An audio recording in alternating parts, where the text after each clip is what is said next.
At this point, we're going to take a time out and do a little bit of a tribute to a friend of many of us. Many of you will remember that Doug Grace was, in fact, the director of Advocacy Days for many years. Doug and I became friends way back in the early 2000s when he worked for the Presbyterian Church and I worked for the Episcopal Church. And he was literally larger than life. I'm 5'5", and he was like 6 something, and he towered over me. But we were very easily and quickly fast friends, and we might have gotten into some trouble here and there as well. Doug was an inspirational leader. He engaged people where they were, but he had a commitment to advocacy second to no one. And he knew the power and the vision and the voice of all of you, and the opportunity that we could marshal together to change policy for the better. Doug was a very good friend, and we lost him last year, and so that is a hole in many of our hearts.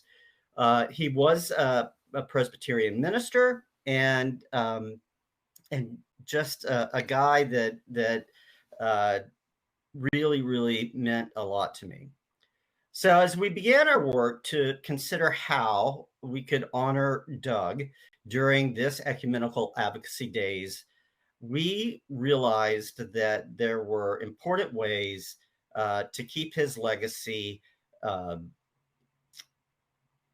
intertwined with what this Ecumenical Advocacy Days is all about.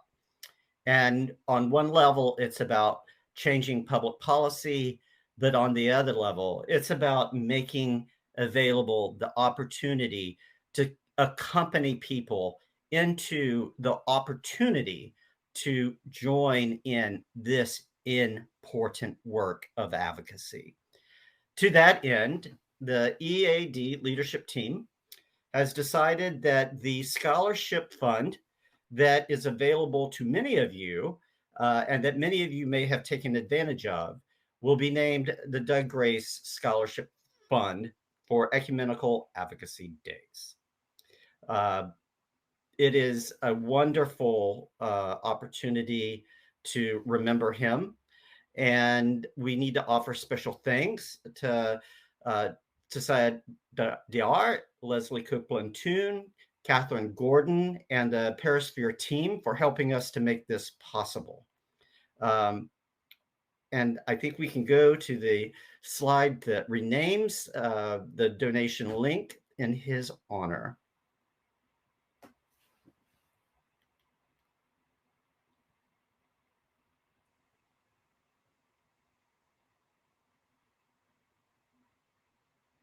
Susan, did you want to say something about Doug?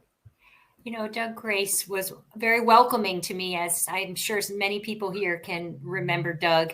And his dedication to EAD was fueled by his faith and his spirit. And one of his great callings in life was to ministry. And I know it was a beautiful moment when he was ordained to the ministry, and it carried on EAD in other callings. But we were inspired by Doug for so many years. And if you had not had the opportunity to meet him, actually our success in this conference this year has a lot to do with Doug Grace. So I'm very grateful for this moment, John. I think of Doug so often, his great laugh, but also his passion. He was strong. He was not afraid to go to lobby visits, and neither should we.